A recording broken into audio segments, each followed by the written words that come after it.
সেদিন যে কারণে নাসা ভাই এবং টাউটার বিল্লালের সাথে মারামারি লেগেছিল, এই ভিডিও দেখলেই সেটা বুঝতে পারবেন। হ্যাঁ, জাস্ট আজকে আসছো জায়গা কেনার জন্য, সো তোমার জায়গা বের করো। লই অর্ডার দিলি ভাই তুমি আনে আও। আচ্ছা আচ্ছা এখন দাও দাও।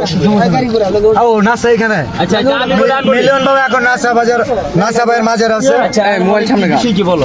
বিষয় হচ্ছে তুমি কনিমিয়ার চিকিৎসার জন্য ফান্ড কালেক্ট, আগে আমার কথা শুনুন।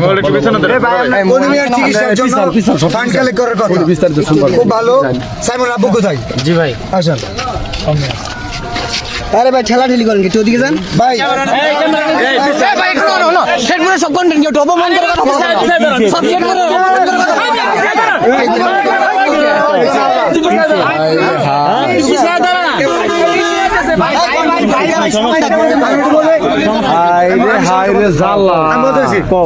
সাইমনের জন্য পুরো দেশের কন্টেন্ট ক্রিয়েটর ফান্ড কালেক্ট করতেছে।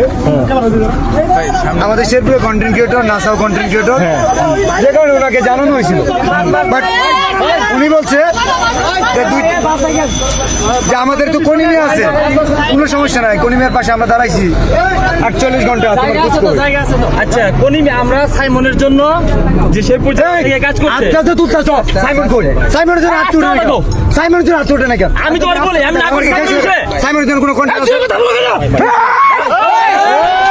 এখন আশা করছি বুঝে গেছেন যে কারণে মারামারিটা লেগেছিল। এখন ভিডিওটি শেয়ার করে দেবেন।